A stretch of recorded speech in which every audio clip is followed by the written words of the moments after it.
Hello everyone again. We are starting webinar about precast concrete, how to apply this for the concrete slabs. Okay, there should be Johan with me today, but he was unable to connect to speak, so I will just say a few words about this presentation in English, and then if you will need some consultancy or help, you can write your questions in Swedish or just contact us, contact Johan.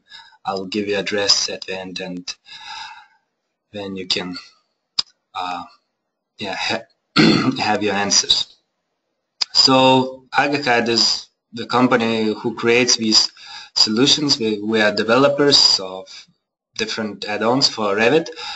So we sell it worldwide to different countries, and our mission is to create BIM together with our users and create solutions based on their experience. AAC is our Autodesk Gold partner, and they provide CAD and BIM solutions for the building industry in your country. So you can contact them. They are our partners, and they can give you advice or help on solutions. Our promise to clients is to reduce stress, to create continuously our solutions and keep the support all the time. Today I will talk about precast concrete solution. So what you can do with this add-on for Revit is that you can create elements, you can insert details, sort elements, and create drawings. So it might be applied for different kind of elements. A few words about it in presentation slides, but we can continue here some examples of client stories. So you can find these full articles in our webpage if you are interested to see what is the experience of other users and how these solutions help them to accomplish the projects. You will see how to create panels today, how to insert details, and how to create drawings. A few words about this webinar, but I think you will see it live, so it will be good. So next we will have a session for the walls, for the precast walls and frames, so we will have them later. These are preliminary dates, but probably it will be something around this, so just keep following. Okay, this precast concrete software, inside it has 5 tools. One is for the floor panel layout. I will show this today. So smart walls is for the walls to split into the panels. So I will not talk about this one today. I will talk about smart details, how to insert cuts or details. Then sort mark, just automatically sort elements and create drawings with smart assemblies. And we can switch over to the live demo. Okay, good. So in this Revit window, as I said, you can see some tools for BIM doc over here. So you can install some tools from the store tab and you can use them in your projects. Over here I have a floor panel layout, so I will start using it. In my sample project you see the floor is created, some beams and columns, and now I want to split this one single floor into the panels, so I will use this floor panel solution. So I have 3 tabs here. One is for the floor supports. If I select this one, you see a couple of commands here to add support. So I will show you what's the purpose of these commands. So I will select this one to add support, select the floor, and then I click on the beams. Actually, it's better visible now that when I clicked on the beams, on the supports, it could be grid lines or walls or beams, I have added some split lines to this floor. So I want to have some regions for the slabs, so that's why I'm adding these supports and at the same time splitting lines. So I will do a couple of these again over here. So I want to have it here, here, and at these areas. So I want to make sure my floor is like this because my slabs will go in these directions.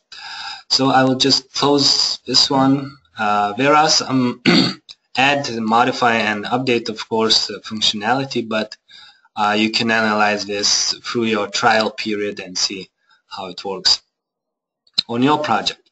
Now in the panel layout, I have also a lot of commands, but actually what's maybe the most important in the beginning is the panel layout settings, is when you define the splitting size, the direction from where you want to split it, and then you can start planning your layout of your slabs. So I can create panel layout for selected floor region. So if I'll do it like this, it will add splitting lines, not the panels yet, but the splitting lines. So I can plan my my floor layout, or I can click on one region, but I can add these lines in all areas. Then if something goes wrong, I can change, let's say, direction with update or modify functionality. So I'll just click on the different edge of the region and it will change my direction. I can also click on modify and, let's say, change the size of my panels, which I want to create later. But currently now I'm just making my plans, so I can, you know, change whatever I want here and for the selected region. Okay, so now then, let's say I'm happy with my planning, I can create panels. So in the last tab I have panel settings. In panel settings I define the support width, let's say, for the wall, for the structural framing element.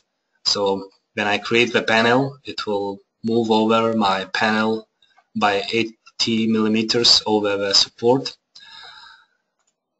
Then I have parameters for the floors, because now I will create floors. So I need some parameters to be added to the schedules, right? So I can assign these for the panel width and length. I can assign what kind of parameters do I want to use.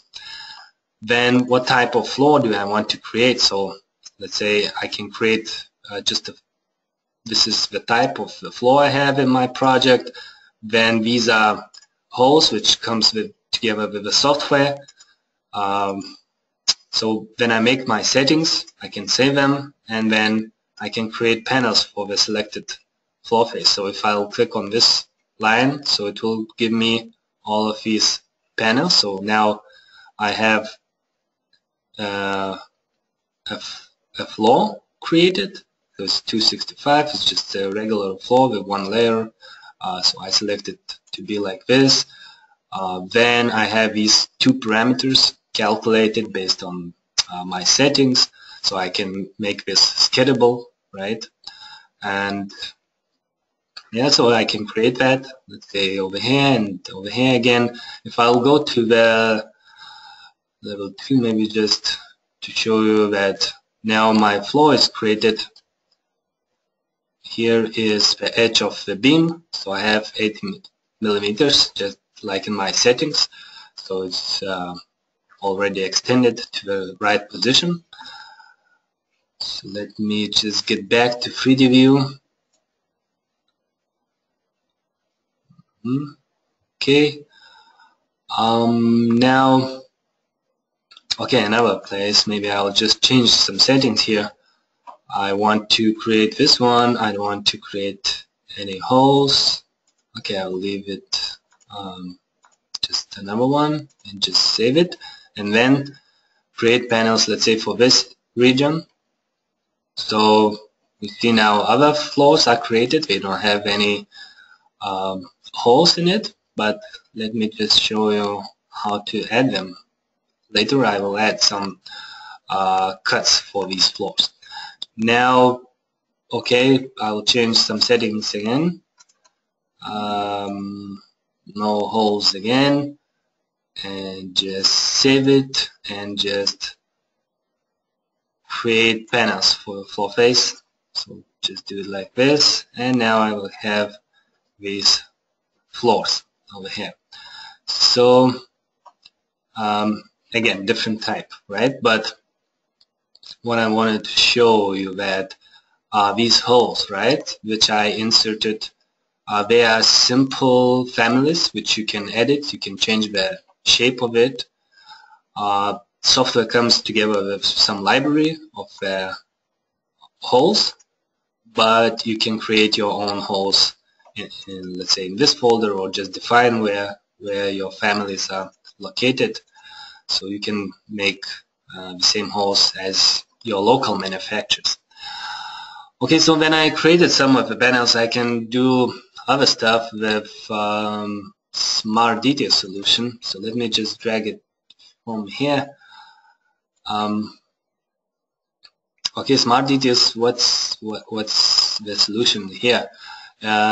This solution allows you to create details just based on the configuration settings. So you can insert them on different categories of elements. So in my case, I will use for the floors. I have created a couple of configurations, and what can I insert here? I can define line-based elements or point-based elements, where and how they should be inserted. Let's say on top, in this case, I want to place on top this line-based family. I can select it from the list or from the other families which I have in my project, and then I select to place it on the top, and just based on this picture I describe how to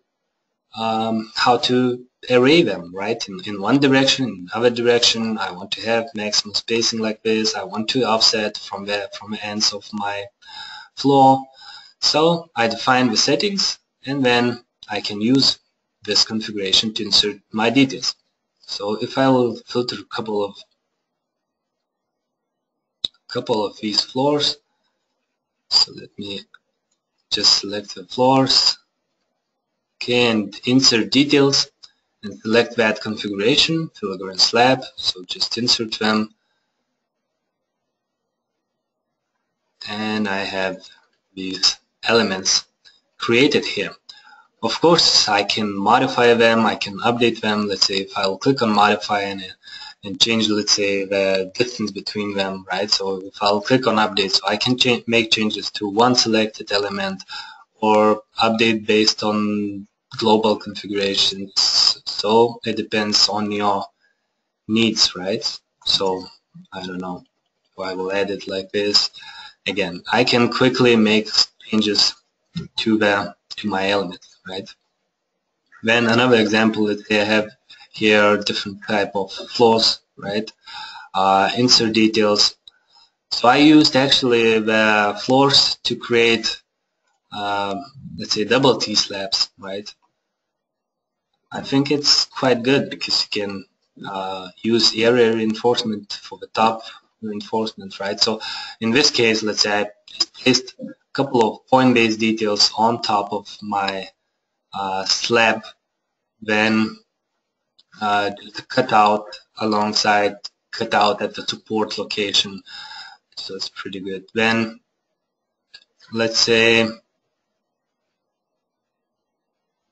okay, some of these floors, maybe I can show you something here. Floors selected. Okay, I will deselect this big one. Insert details and hollow core slabs.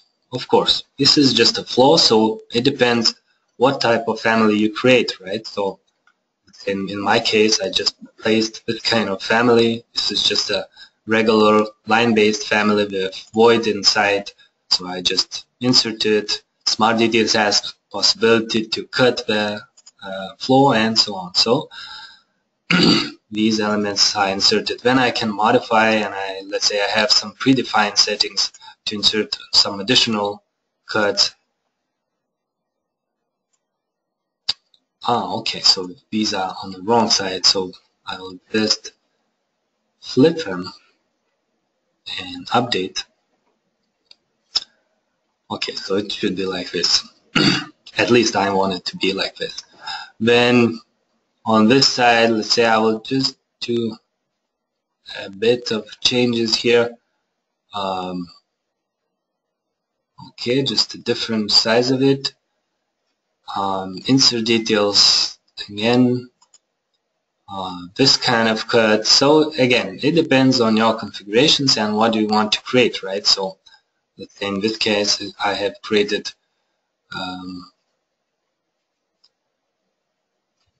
this kind of slab just by inserting some cuts, the shape of cut, and then again this shape, this cut, it can read information from your slab.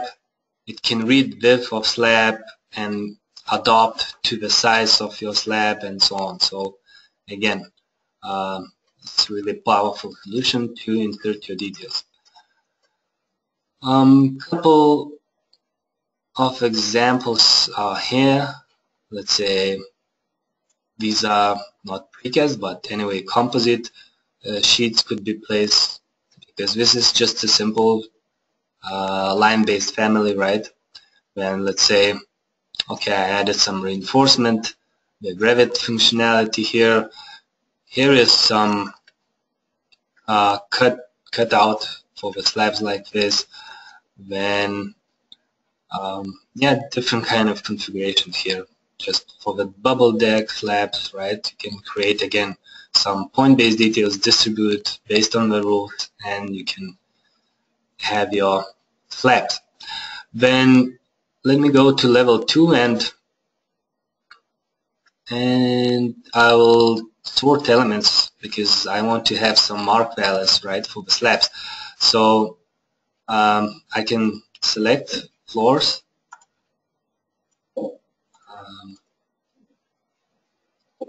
then I will select element numbering, and I will write number value to the mark. Now I have configuration window where I can save my configuration with a different name. And what can I do here? I can group elements based on the instance or type parameter. So let's say if they have type, different type name, then it will start numbering from the beginning. So I don't select here anything. Over here I selected that if I have different length, if I have different volume or width or type name, then number of element will be different. Then I selected to sort them based on coordinates. And then I want to add this number, start numbering from 1, add some prefix, click on OK, and it will renumber all of your elements, right? So some of them maybe will have some same mark values. But okay, let me just tag maybe these floors so it will be easier to see.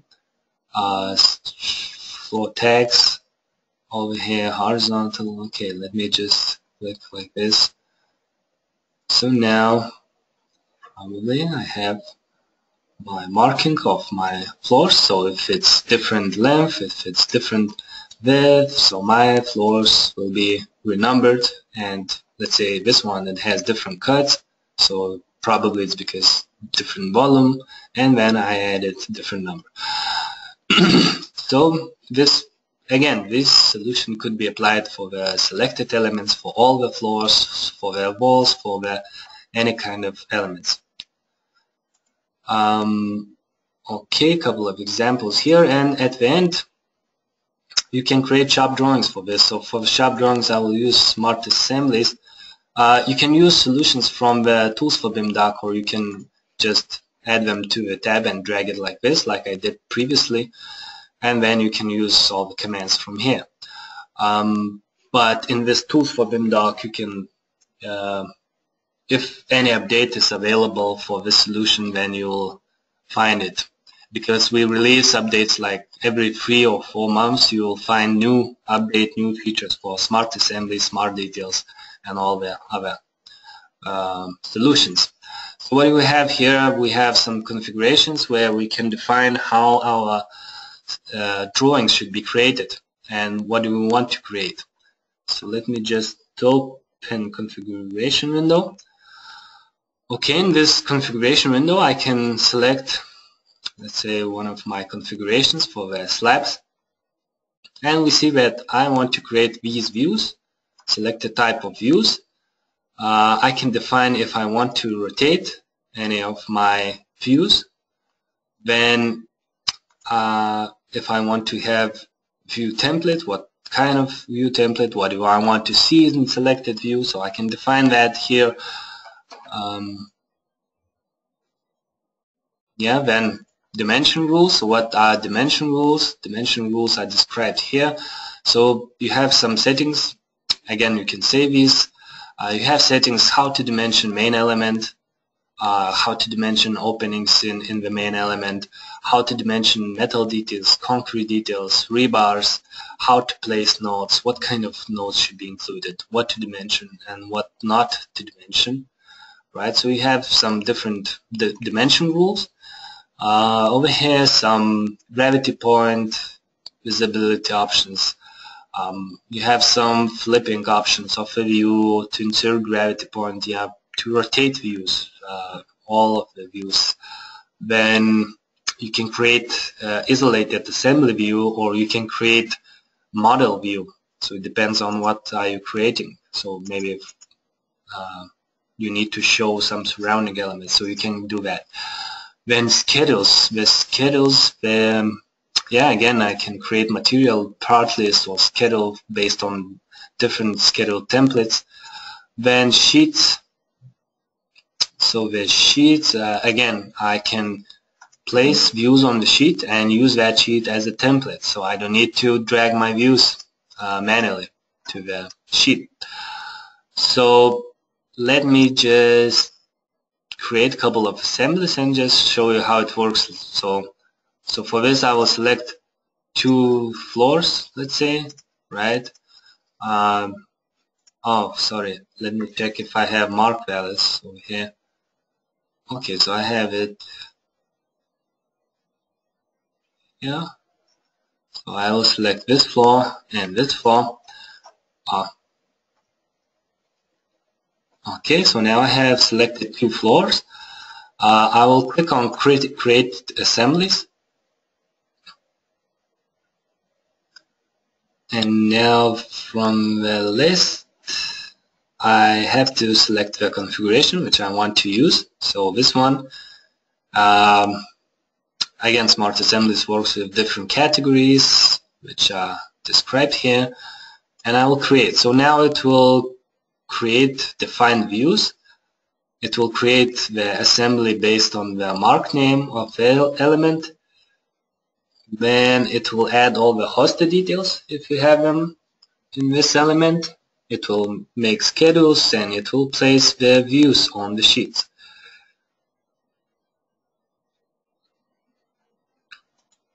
Okay, so let me just go down, and now you see this assembly was created and this kind of view I got here.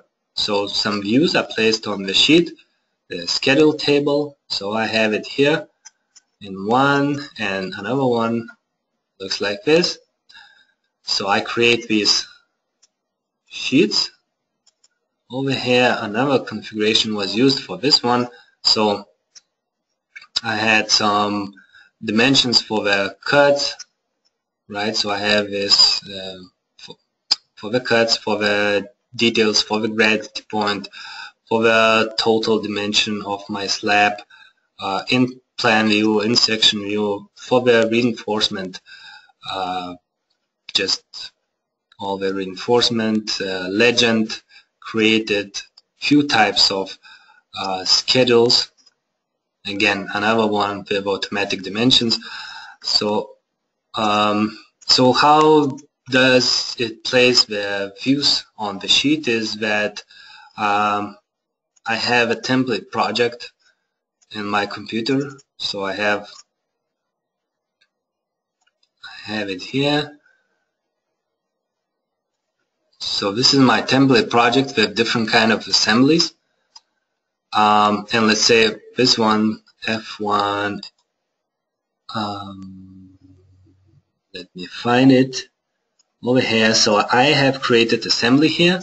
I placed the views manually to the sheet. So then I'm happy with this layout. In my new project, I just define that this is my template project, and I want to use it when I create new assemblies. So if I select this floor and click on create assembly and select the configuration and create it, so now it will just use the sheet layout as it is in my template project. So these details are automatically added to assembly because they are hosted to the main element, and then you can define how to dimension them.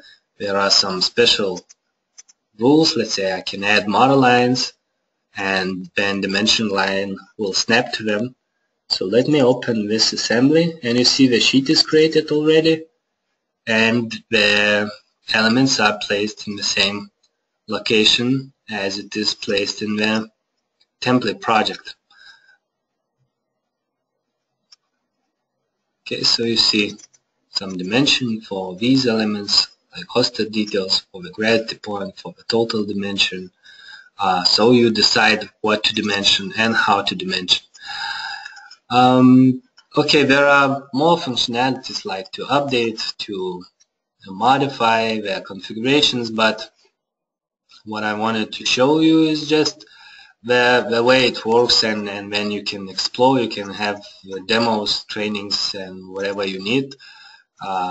Watch some other webinars which are dedicated to the walls or framing columns and beams and so on. So basically that's it for today, what I wanted to show you. What we have in the slides is that you can get the free trial. You just should visit our web page and go there, and then some information about contact through our partners, local partners in Sweden is AEC, so you can talk to them if you have any concerns about it. And that's it. That's it for today. Let me see if you have maybe some questions. You can type them. If you don't have them now, you can just write us email, and we will try to contact you and explain whatever questions you might have. So okay, thank you for attention and have a good day, and bye bye.